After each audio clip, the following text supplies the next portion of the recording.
Eu cumprimento aos amados irmãos com a paz de nosso Senhor e Salvador Jesus Cristo. Estamos iniciando mais uma videoaula da Escola Bíblica Dominical da Igreja Apostólica Verdade e Vida. E eu quero informar os amados irmãos que, além dessas videoaulas, nós disponibilizamos também um esboço escrito de cada uma das lições em formato PDF, e a partir desta lição agora estaremos disponibilizando também o arquivo em PowerPoint com os slides, caso algum irmão queira projetar durante a aula. E os irmãos que tiverem interesse nesses materiais adicionais, tanto no esboço em PDF, quanto no arquivo de PowerPoint, quanto nos slides, eu estarei deixando os links disponíveis logo abaixo do vídeo. Tem ali a opção mostrar mais na descrição do vídeo, os links, eles estarão ali. E caso algum irmão prefira receber os esboços escritos por e-mail, basta informar o seu endereço de e-mail que nós estaremos cadastrando e enviando aí de forma automática toda semana o esboço para os irmãos. Eu quero lembrar aos irmãos que todos esses materiais de apoio, eles não substituem as aulas presenciais. E no caso da nossa igreja, essas aulas acontecem às 16 horas aos domingos. E eu quero também aproveitar para pedir para os irmãos que se inscrevam no nosso canal no YouTube, para que assim possam saber automaticamente quando novos vídeos forem postados. E eu quero também pedir para os irmãos que compartilhem as nossas videoaulas, os nossos materiais, os slides e os esboços em PDF através das suas redes sociais, ajudando assim a divulgar a palavra de Deus. Nós estamos estudando, neste terceiro trimestre de 2017, o tema A Razão da Nossa Fé. Assim cremos, assim vivemos. E a lição de hoje é a lição de número 4, que tem por título O Senhor e Salvador Jesus Cristo. Muito bem, vamos então aí aos tópicos que nós estaremos abordando no decorrer desta aula de hoje. É a mesma sequência de tópicos e subtópicos que está na revista dos irmãos. Então, primeiramente, faremos, como de costume, uma introdução. Depois, no primeiro tópico, nós temos o Filho unigênito de Deus. E neste tópico nós teremos 3 subtópicos. O Filho de Deus, significado de unigênito. Depois, no segundo tópico, a deidade do Filho de Deus. E aí teremos também 3 subtópicos. O Verbo de Deus, reações à divindade de Jesus, o relacionamento entre o Pai e o Filho.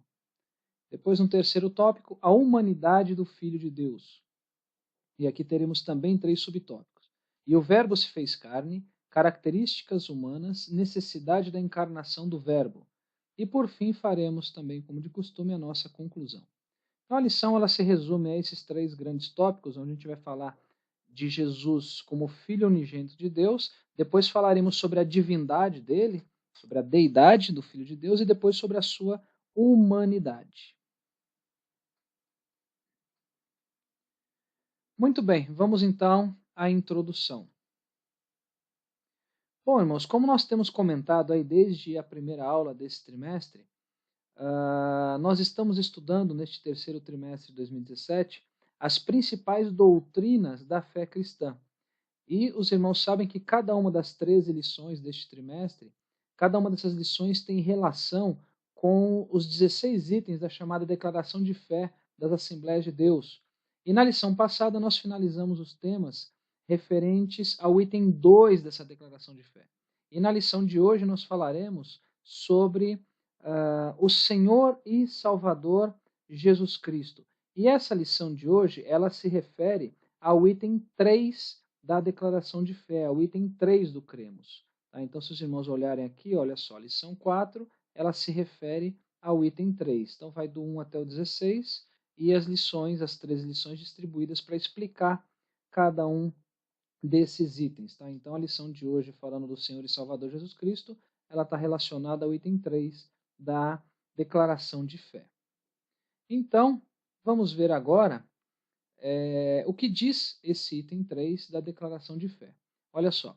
Cremos no Senhor Jesus Cristo, o Filho unigênito de Deus, plenamente homem, na concepção e no seu nascimento virginal, em sua morte vicária e expiatória, em sua ressurreição corporal dentre os mortos e em sua ascensão vitoriosa aos céus como Salvador do mundo. João 3, 16 a 18, Romanos 1, de 3 a 4, Isaías 7,14, Mateus 1,23, Hebreus 10,12, Romanos 8,34 e Atos dos Apóstolos 1:9, ou seja, são as referências bíblicas. Então veja, irmãos, que aqui nós temos neste item 3 do cremos, nós temos aqui, primeiro, Jesus Cristo como Filho unigênito de Deus, e nós vamos ver o que significa esse termo unigênito quando se refere a Jesus, né, diferente aí do que alguns ensinam. Nós veremos que Jesus também, conforme está nessa declaração de fé, ele era plenamente Deus e plenamente homem. E nós iremos analisar aí passagens bíblicas que comprovam isso também.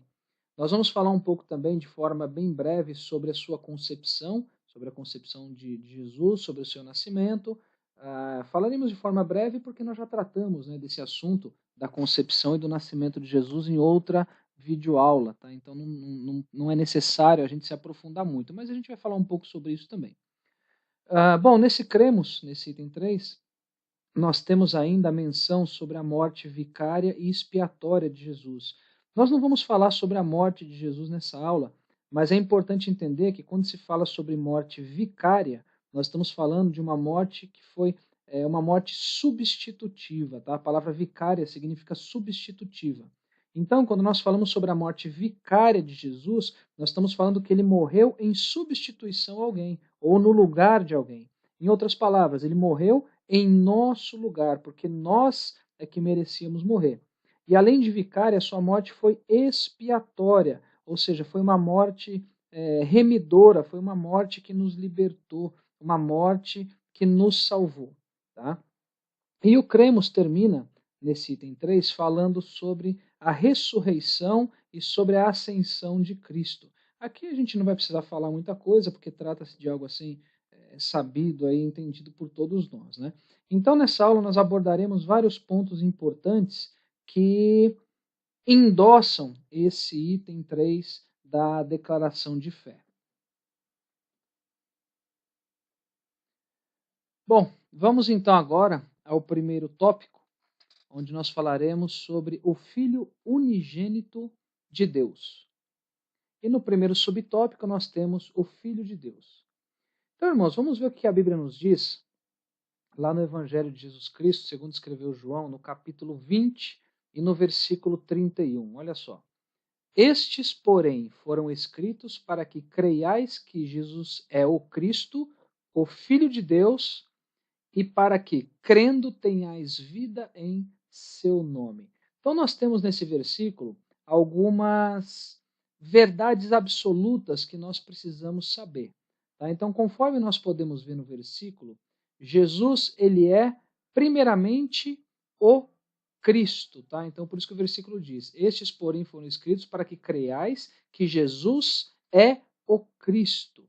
Tá? Então, primeiramente, ele é o Cristo. Ou seja, Cristo, irmãos, não é uma parte do nome de Jesus, como alguns pensam, não é como se fosse um sobrenome, por exemplo. Tá? Cristo, ele tem um significado, essa palavra tem um significado. Cristo significa ungido, ou, em outra tradução, significa Messias. Então nós vemos nesse versículo que Jesus, ele é o Messias prometido. Tá?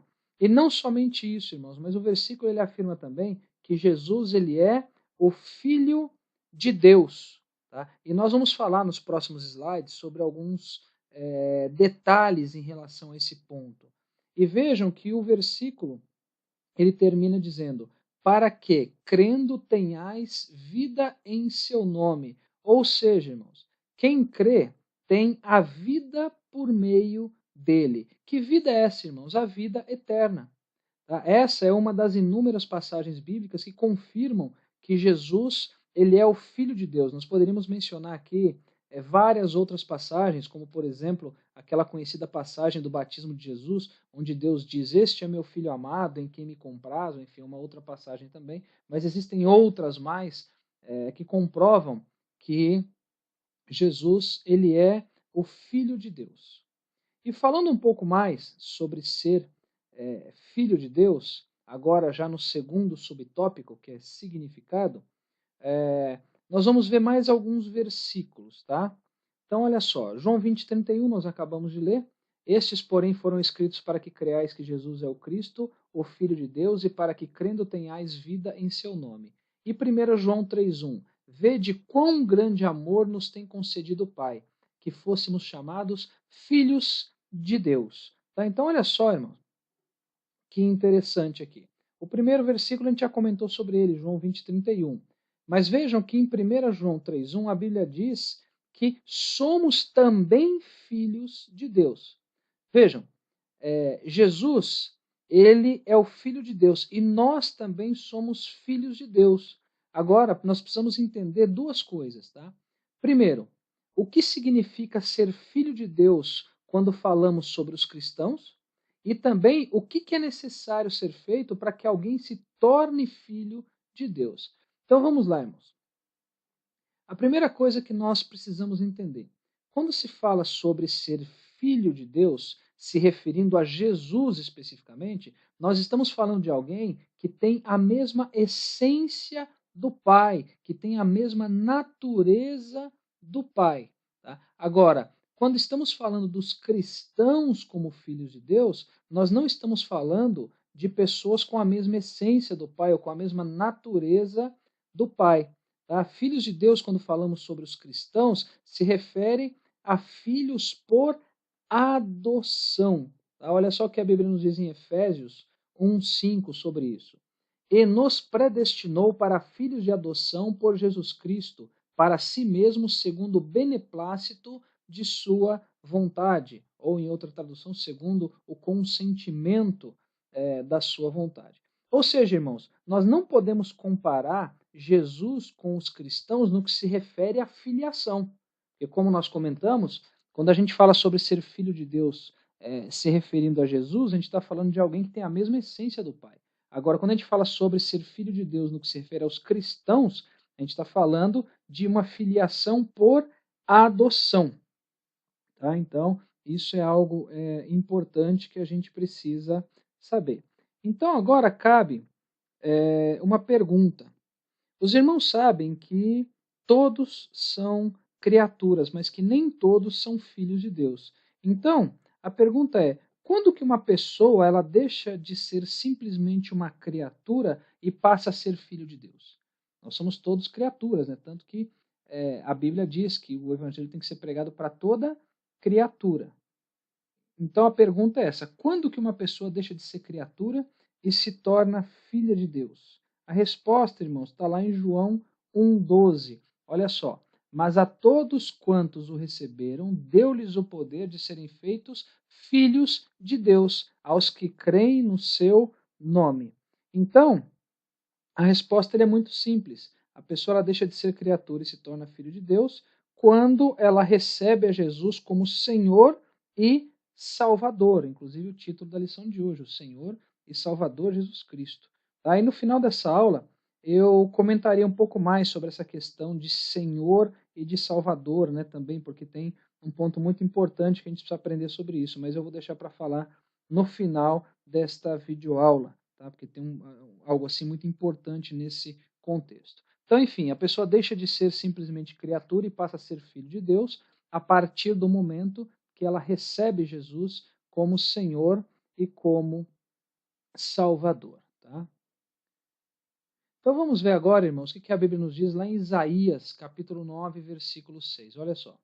Porque um menino nos nasceu, um filho se nos deu, e o principado está sobre os seus ombros, e o seu nome será maravilhoso, conselheiro, Deus forte, Pai da eternidade, príncipe da paz. Então aqui nós temos um versículo bastante conhecido, e conforme muito bem comentado aí na revista pelo pastor Ezequias Soares, quando o versículo diz, um menino nos nasceu, aqui ele está se referindo à humanidade de Cristo, ou seja, ele nasceu, né, ele se fez carne, ele nasceu em forma de homem, então está falando sobre a humanidade dele.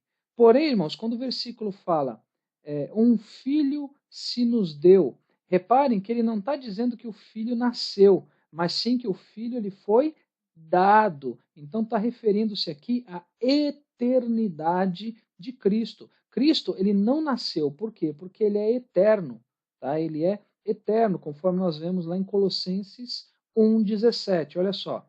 E ele é antes de todas as coisas, e todas as coisas subsistem por ele. Ou seja, ele é antes de todas as coisas porque ele é eterno. Tá? Então, nesse versículo de Isaías 9,6, nós vemos aqui, de forma bastante clara, a demonstração da humanidade de Cristo e também da eternidade de Cristo, né? Falando dele como eterno. E se ele é eterno, nós concluímos que ele é divino, ele faz parte da divindade, porque a eternidade, como os irmãos bem sabem, é um atributo exclusivo de Deus. Então nós vemos que ele é homem, mas ele também é Deus.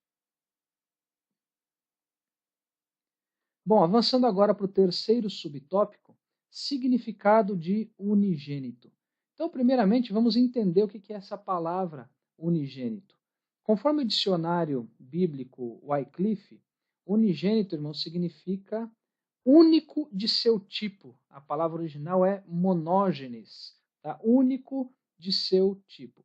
Então, a palavra unigênito, quando ela se refere a Jesus, ela não tem o significado simples, como nos mostra o dicionário da língua portuguesa, que diz que unigênito significa filho único. Mas unigênito, quando diz respeito a Jesus, na Bíblia, no original, segundo o dicionário Wycliffe, significa que é o único do seu tipo, tá? E não simplesmente o filho único. Então, no caso de Jesus, nós estamos falando aqui de consubstancialidade. Tá? Lembrando que consubstancial se refere a algo da mesma substância, nesse caso aí da mesma essência, da mesma natureza. Então, quando a gente fala que Jesus ele é o Filho unigênito de Deus, a gente está falando de Jesus como sendo consubstancial em relação a Deus Pai, ou seja, como tendo a mesma essência, a mesma substância, a mesma natureza. Bom, avançando agora, entrando no segundo tópico, nós temos a deidade do Filho de Deus.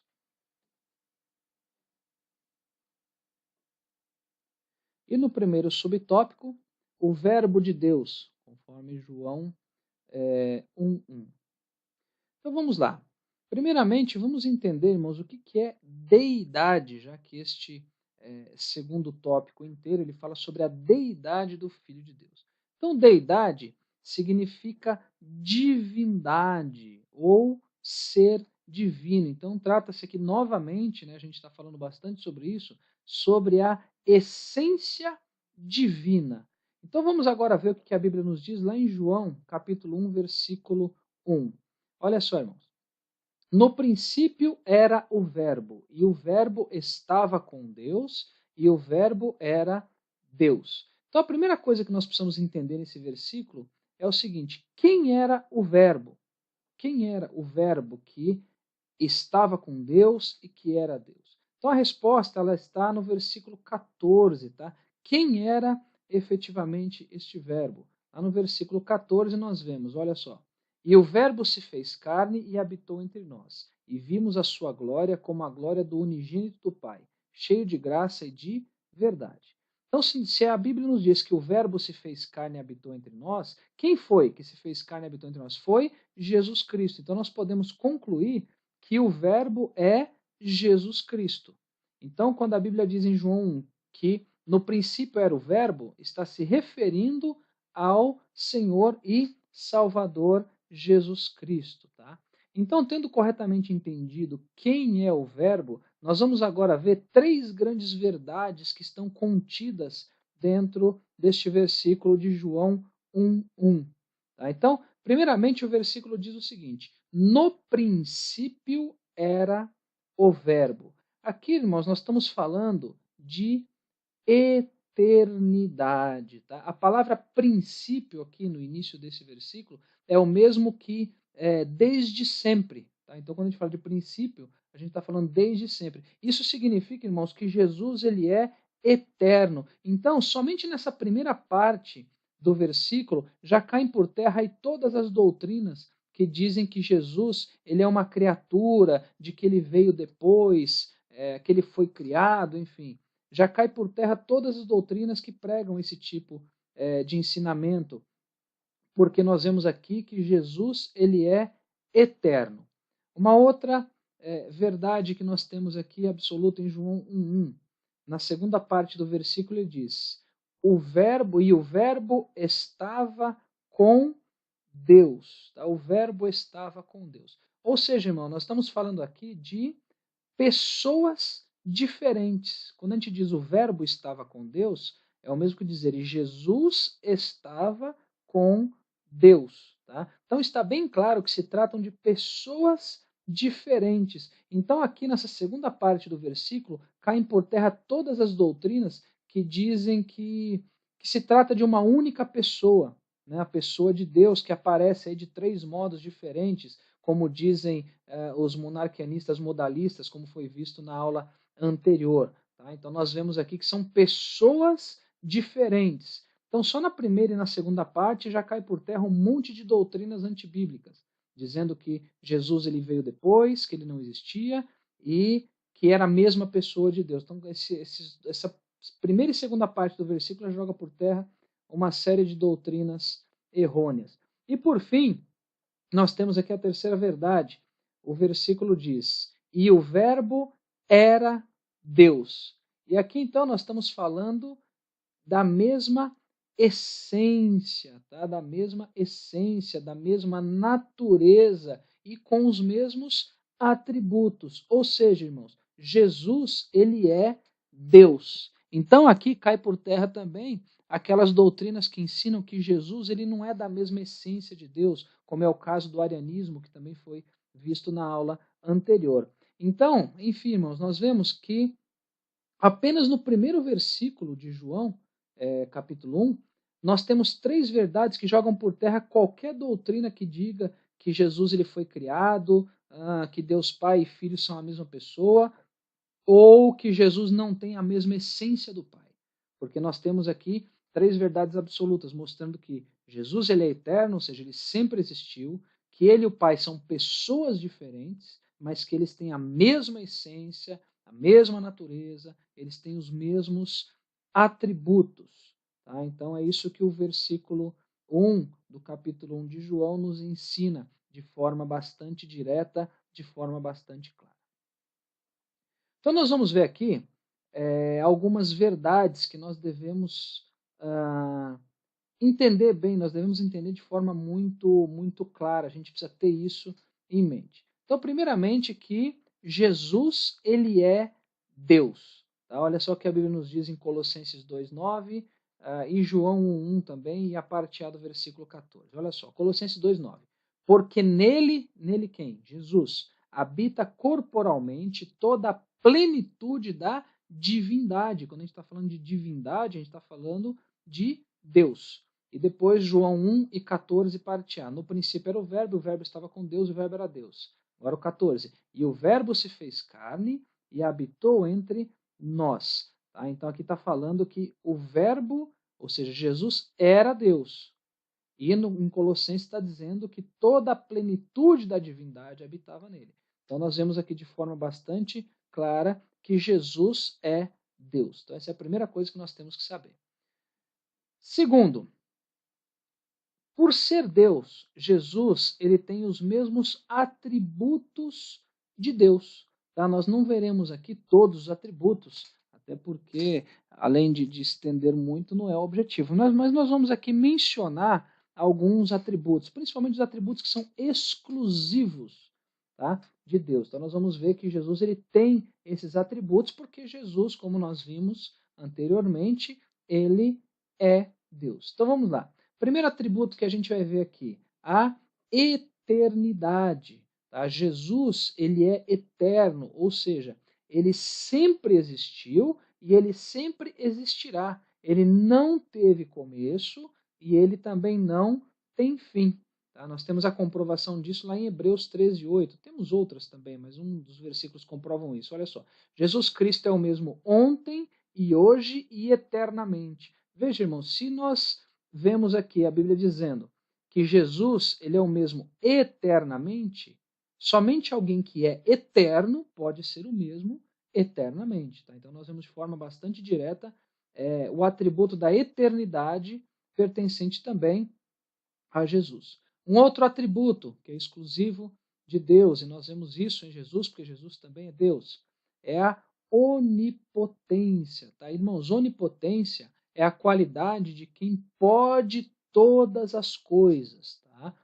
E Jesus, ele é onipotente. Nós temos a comprovação disso lá em Mateus 28, 18. Olha só. É-me dado todo o poder no céu e na terra. Ou seja, irmãos, Jesus, ele tem todo o poder. Então isso significa que ele pode fazer todas as coisas, ou em outras palavras, que ele é onipotente. Um outro atributo que nós podemos comentar aqui também é a onisciência. Tá? Onisciência, o que é? É a qualidade de quem sabe de todas as coisas. E Jesus, ele é onisciente. Temos uma das comprovações disso lá em Apocalipse 2, 23. Olha só. E ferirei de morte a seus filhos, e todas as igrejas saberão que eu sou aquele que sonda as mentes e os corações. Tá? Então nós vemos aqui que Jesus, ele é onisciente, ou seja, ele sabe de todas as coisas. E lembrando ainda que dentro da onisciência nós temos também a chamada presciência, tá? Então isso significa que Jesus, ele sabe de todas as coisas mesmo antes delas acontecerem. Então Jesus, ele é onisciente. Um outro atributo que a gente pode mencionar também é a onipresença. Onipresença o que é? Aquela qualidade de quem está em todos os lugares, e em todos os lugares e ao mesmo tempo. E Jesus, ele é onipresente. Onde é que nós podemos comprovar isso? Lá em Mateus 18, 20, olha só. Porque onde estiverem 2 ou 3 reunidos em meu nome, aí estou eu no meio deles. Veja, irmãos, muitas pessoas elas podem estar reunidas em várias partes do mundo neste momento em nome de Jesus. E então, conforme o versículo, Jesus está no meio deles. Isso significa então que Jesus ele pode estar em todos os lugares ao mesmo tempo, ou seja, ele é onipresente. Se você está numa igreja, tem 2 ou mais pessoas reunidas no nome de Jesus, ali está. Ao mesmo tempo, lá no Japão, por exemplo, pode ter pessoas reunidas ali no nome de Jesus, Jesus também estará ali. Então aqui nós vemos de forma muito clara que Jesus, ele é onipresente. Tá? Então, recapitulando, nós vimos primeiramente que Jesus ele é Deus, e agora nós vimos que Jesus ele tem os mesmos atributos exclusivos da divindade. Tá? Então, ele tem esses atributos, a eternidade, a onipotência, a onisciência e a onipresença também.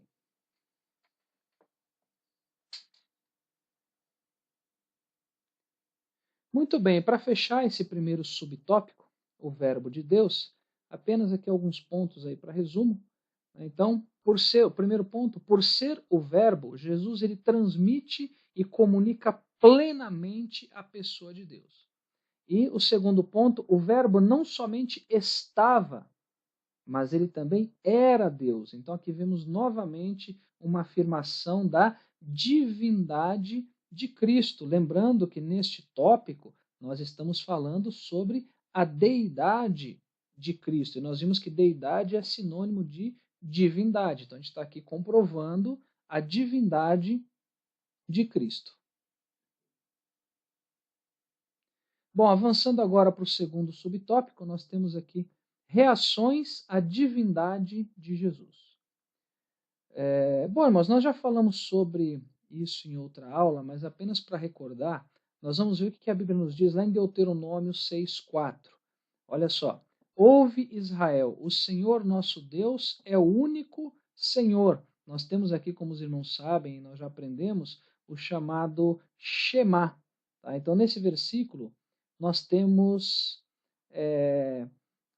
vamos dizer assim, uma das evidências relacionadas ao monoteísmo judaico, ou seja, a crença dos judeus em um único Deus. A crença em um único Deus por parte dos judeus. Por que por parte dos judeus? Porque eu estou falando aqui monoteísmo judaico. Mas nós sabemos, nós já aprendemos sobre isso, que o monoteísmo Não são só os judeus que são monoteístas, nós como cristãos também somos monoteístas. Tá? E nós temos aqui então um dos versículos que comprovam o monoteísmo judaico, e por acreditarem nessa verdade do monoteísmo, os judeus eles não aceitavam a divindade de Jesus. Por quê? Porque eles entendiam que isso caracterizaria um politeísmo, entendendo aí que seria como afirmar que se tratavam de dois deuses diferentes, tá? Então, por isso eles não aceitavam a divindade de Jesus. E os irmãos sabem que os apóstolos, eles eram judeus.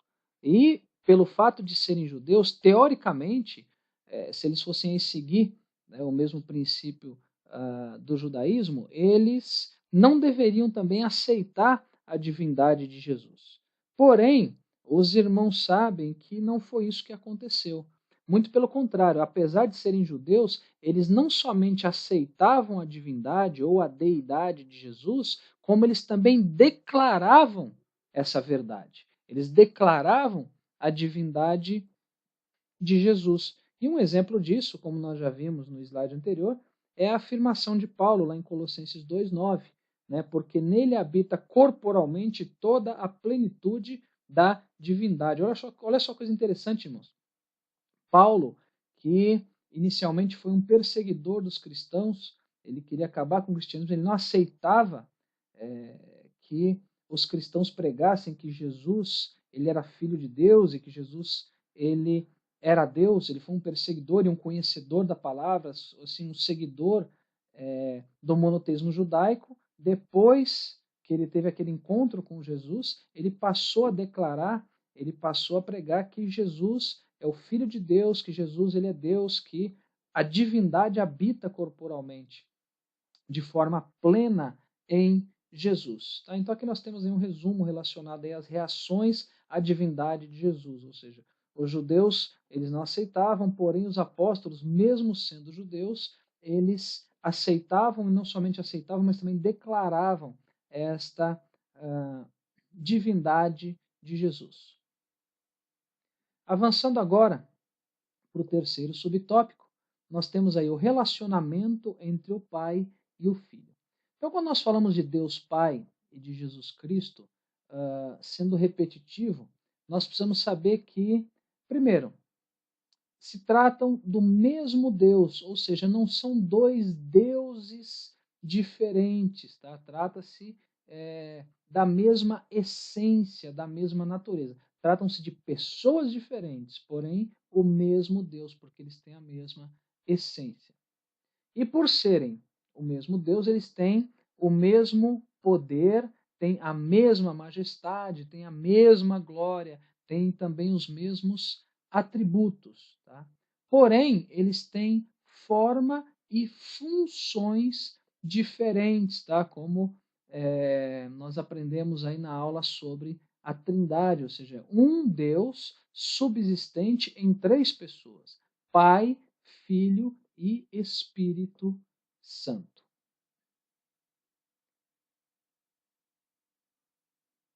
Muito bem, irmãos, nós falamos nesse tópico sobre a deidade ou sobre a divindade de Jesus. E sobre essa verdade existe algo muito importante que nós precisamos saber. Que verdade que é essa? Que não se deve negar a divindade de Jesus. Irmãos, trata-se de um pecado negar essa verdade sobre a divindade de Jesus Cristo. Olha só o que a Bíblia nos diz lá em Romanos 10:9 sobre esse assunto. Olha só. A saber, se com a tua boca confessares ao Senhor Jesus e em teu coração creres que Deus o ressuscitou dos mortos, serás salvo. Então vejam que Paulo ele fala sobre confessar ao Senhor Jesus. Essa palavra Senhor aqui, com letra maiúscula, ela traz a ideia da divindade de Cristo, Cristo como Senhor. Isso significa, irmãos, que negar a divindade de Cristo pode comprometer a nossa salvação, não reconhecendo Ele como Senhor, como Filho de Deus, como divino, como próprio Deus. Tá? Então, nós podemos ter a salvação comprometida. Então, apenas para recapitular, não se deve negar a divindade de Jesus. Muito bem, irmãos, nós falamos aí sobre a divindade, ou sobre a deidade de Jesus, e agora nós vamos ao terceiro tópico, onde nós falaremos sobre a humanidade do Filho de Deus, ou seja, sobre a humanidade de Jesus. Primeiro falamos da divindade, porque nós sabemos que ele é verdadeiramente Deus, e agora vamos falar sobre a humanidade, porque nós sabemos que ele também é verdadeiramente homem. Tá? Então, no primeiro subtópico aí nós temos, e o verbo se fez carne, com base em João, capítulo 1, versículo 14, em sua parte A. Então vamos relembrar aí o que a Bíblia nos diz em João 1,14. E o verbo se fez carne e habitou entre nós, e vimos a sua glória como a glória do unigênito do Pai, cheio de graça e de verdade. Então aqui, irmãos, nós já temos uma das muitas evidências bíblicas acerca da humanidade de Jesus. Aqui diz que o verbo se fez carne, e como nós já vimos, Jesus, ele é o verbo. Então, Jesus, ele se fez carne, ou seja, ele se fez homem para quê? Para remir o homem que estava perdido. Tá? Jesus, como está na tela dos irmãos, se fez homem para remir o homem que estava perdido. Lembrando aos irmãos que remir é o mesmo que expiar, é o mesmo que libertar, é o mesmo que reparar um erro, enfim, etc. Agora, onde que a Bíblia nos diz que Jesus ele veio para remir o homem? Onde é que está isso? Está lá em Gálatas, capítulo 4, versículos 4 e 5. Mas, vindo a plenitude dos tempos, Deus enviou seu Filho, nascido de mulher, nascido sob a lei, para remir os que estavam debaixo da lei, a fim de recebermos a adoção de filhos. Então vejam que Deus enviou seu Filho, nascido de mulher. Tá? Então aqui está falando também da humanidade de Jesus. E uma coisa importante também, irmãos, muitos tentam explicar pela lógica humana essa questão da relação aí da divindade e da humanidade de Jesus. Porém, irmãos, olha só o que a Bíblia diz em 1 Timóteo 3,16. E, sem dúvida alguma, grande é o mistério da piedade. Aquele que se manifestou em carne, quem foi? Foi Jesus. Foi justificado em espírito, Espírito de Deus, visto dos anjos, pregado aos gentios, crido no mundo e recebido acima na glória. Ou seja, irmãos, trata-se aqui de um mistério, não é algo que entende-se pela lógica humana, tá? Nem tudo se entende através de lógica ou de estudo. Tem coisas que são mistério que nós cremos aí pela fé. Entrando agora no segundo subtópico, nós temos características humanas, tá? Então, olha só o que a Bíblia nos diz em Filipenses, capítulo 2, versículos 5 até o 9, e em 1 Timóteo 2,5. Olha só, 1 Timóteo 2,5. Porque há um só Deus e um só mediador entre Deus e os homens, Jesus Cristo, homem. Agora, Filipenses 2, de 5 a 9. De sorte que haja em vós o mesmo sentimento que houve também em Cristo Jesus, que, sendo em forma de Deus, não teve por usurpação ser igual a Deus, mas aniquilou-se a si mesmo, tomando a forma de servo, fazendo-se semelhante aos homens, e achado na forma de homem, eu estou frisando aqui os pontos que falam sobre Jesus como homem, sobre a humanidade, né? Então, achado na forma de homem, humilhou-se a si mesmo, sendo obediente até a morte e morte de cruz, pelo que também Deus o exaltou soberanamente e lhe deu um nome que é sobre todo nome. Então, nesses versículos, nós vemos aí a verdade incontestável de que Jesus ele é verdadeiro Deus e verdadeiro homem, como nós já dissemos. Mas como o propósito aqui desse subtópico é falar sobre a humanidade de Jesus. E a prova dessa humanidade, ela pode ser vista de forma muito clara analisando o nascimento de Jesus, analisando o crescimento de Jesus e vendo também as suas necessidades. Tá? E a partir do próximo slide, nós vamos falar sobre cada um, nós vamos analisar cada um desses três pontos aqui, tanto o nascimento, quanto o crescimento, quanto as necessidades de Jesus, sob um contexto de provas da sua humanidade. provas de que ele também foi verdadeiro homem. Até porque no capítulo anterior nós já analisamos as comprovações de que ele era verdadeiro Deus também. Então, primeiramente, vamos falar aí sobre o nascimento de Jesus, né, dentro do contexto aí das provas da sua humanidade. Então, olha só, aqui nós temos aquela conhecida passagem de Isaías 7,14. Portanto, o mesmo Senhor vos dará um sinal. Eis que uma virgem conceberá e dará à luz um filho, e será o seu nome Emanuel. Então, os irmãos sabem que Isaías, ele profetizou que Jesus ele nasceria de uma virgem, e foi justamente isso que aconteceu. Olha o que a Bíblia diz lá em Lucas 1, versículos 30 ao 35. Disse-lhe então o anjo: Maria, não temas, porque achaste graça diante de Deus. E eis que em teu ventre conceberás e darás à luz um filho, e pôr-lhe-ás o nome Jesus. Este será grande e será chamado Filho do Altíssimo, e o Senhor Deus lhe dará o trono de Davi, seu pai, e reinará eternamente na casa de Jacó, e o seu reino não terá fim. E disse Maria ao anjo: Como se fará isso, visto que não conheço varão?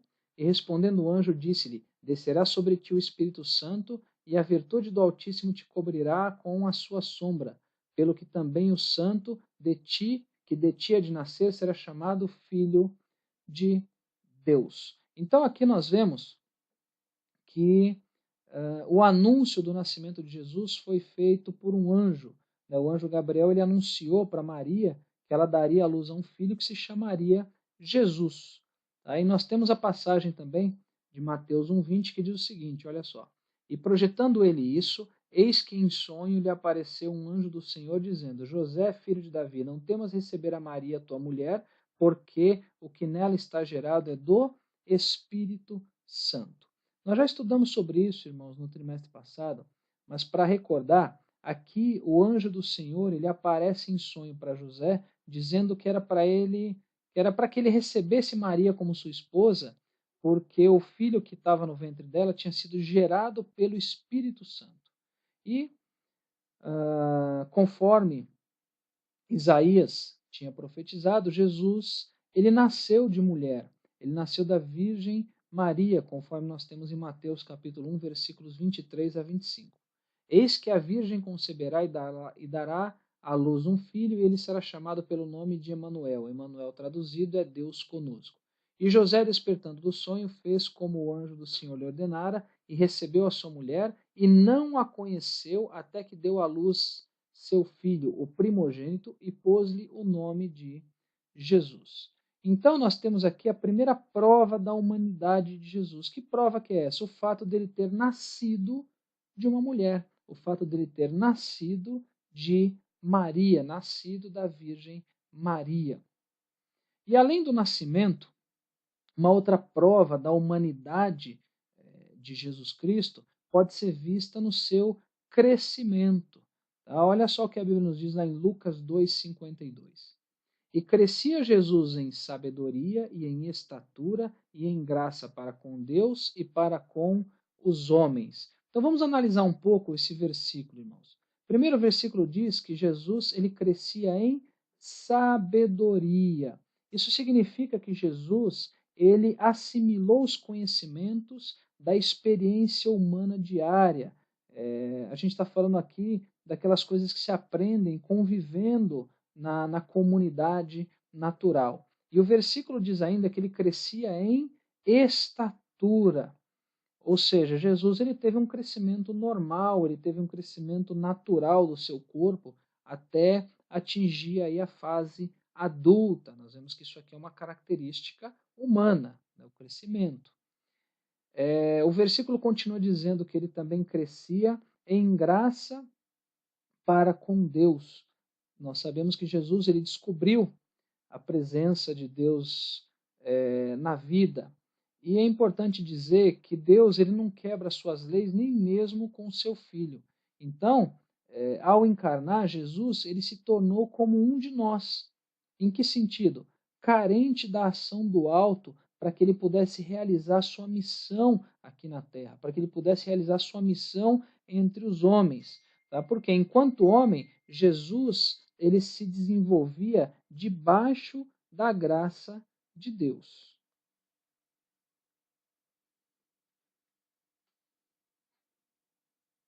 E o versículo continua dizendo que ele crescia, ele termina dizendo que ele crescia em graça para com os homens, ou seja, Jesus ele se relacionava aí muito bem com as pessoas que ele amava e que era por elas amado também.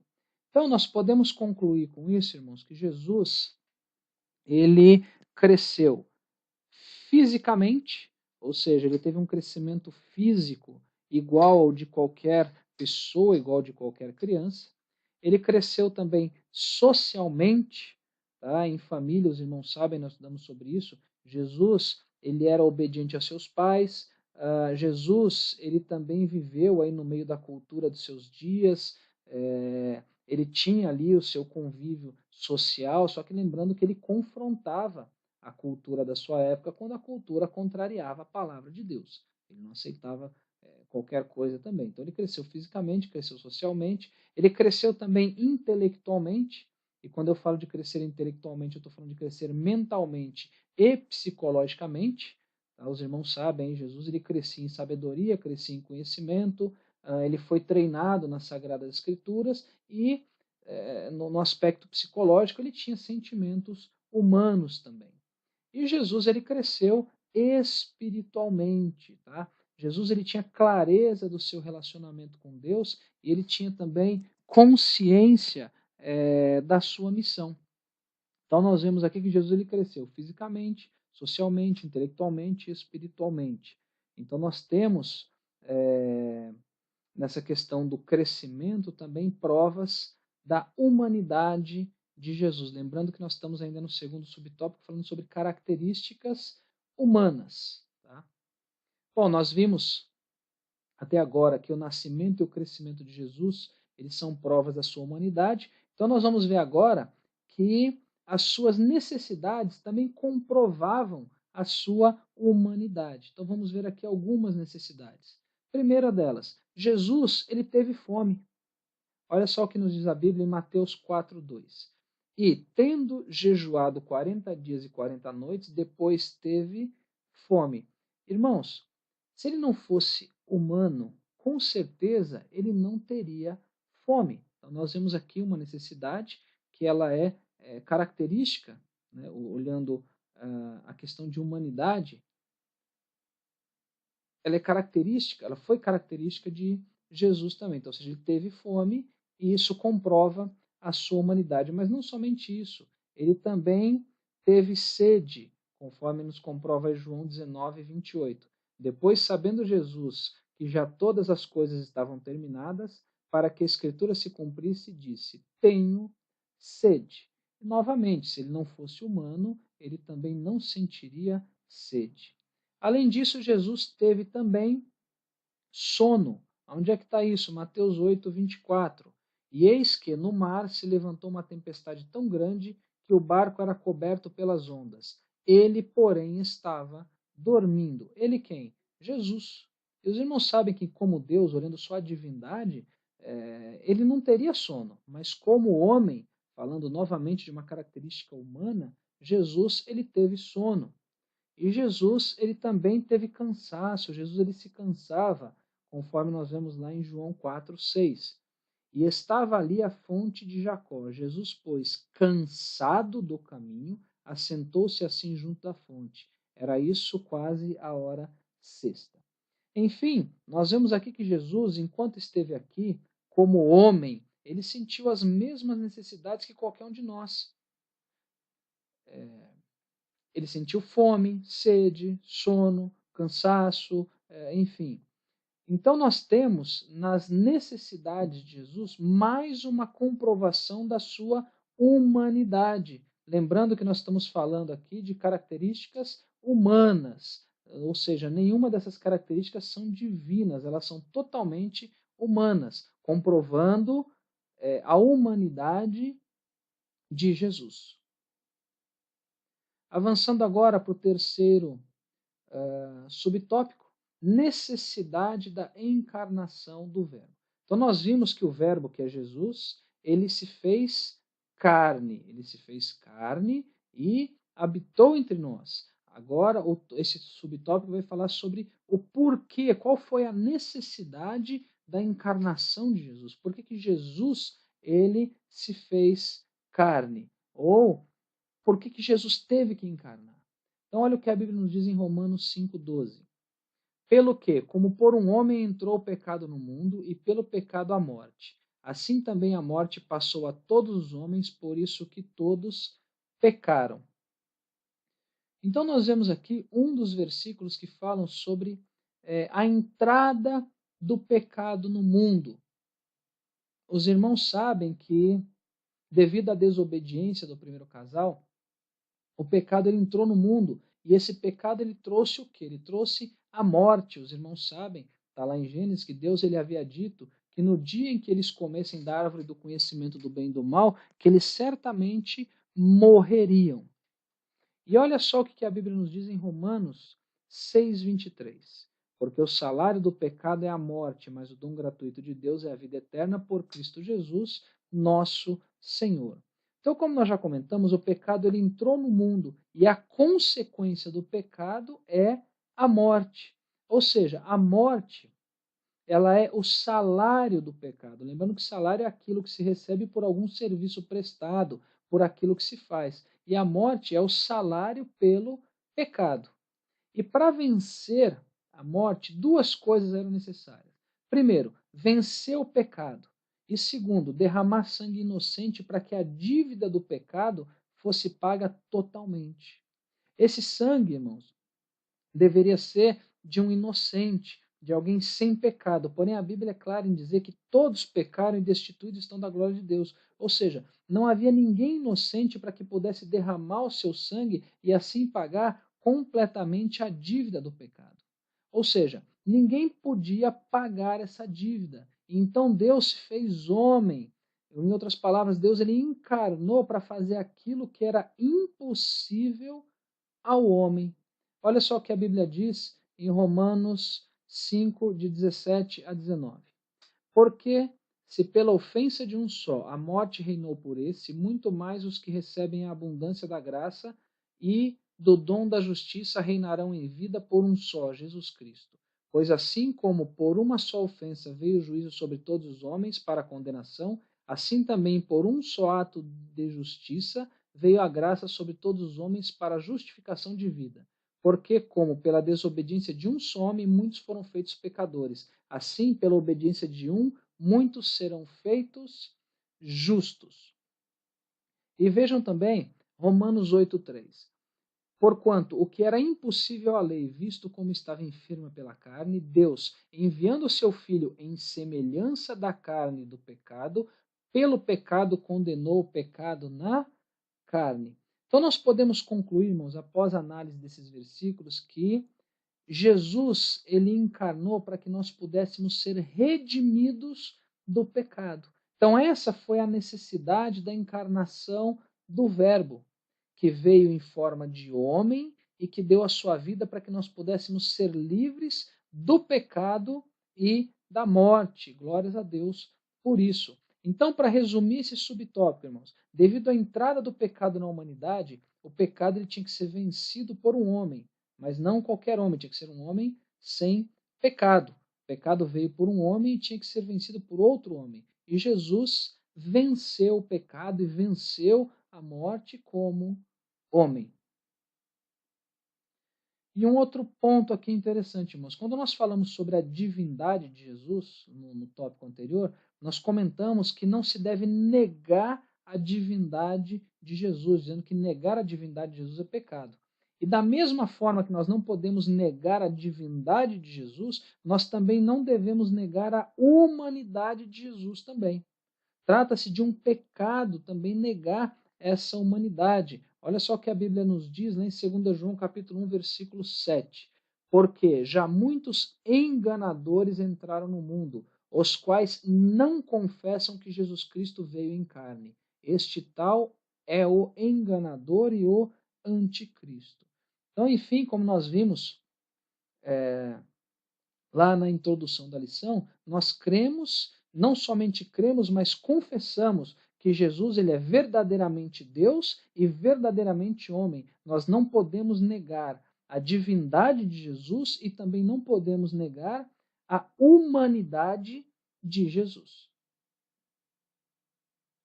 Bem, vamos agora então à nossa conclusão. Jesus é o nosso único Senhor e Salvador. Infelizmente, muitos aceitam a Jesus como Salvador, mas o rejeitam como Senhor. Aceitá-lo como Salvador é reconhecer a nossa condição de pecador e seu sacrifício vicário para nos salvar. Aceitá-lo como Senhor é submeter-se integralmente à sua vontade, deixando que ele exerça o senhorio total sobre nossas vidas. Então, como eu havia comentado, que eu ia voltar nesse ponto sobre Jesus como Senhor e Salvador, até porque é o título da lição, o Senhor e Salvador Jesus Cristo. Infelizmente, irmãos, essa é uma triste realidade que nós vemos, conforme está neste texto aí para reflexão. Muitos querem a bênção, mas não querem o abençoador. Muitos querem a salvação, mas não querem renunciar às coisas do mundo. Muitos querem Jesus como Salvador, mas querem continuar vivendo de qualquer maneira. E nós temos que ter Jesus não somente como Salvador, mas também como Senhor, nos sujeitando completamente à sua vontade, vivendo aí a cada dia sob a perspectiva da sua volta para nos buscar. Enfim, chegamos aí ao final de mais uma videoaula. Que Deus abençoe os irmãos. Eu amo cada um de vocês em Cristo Jesus.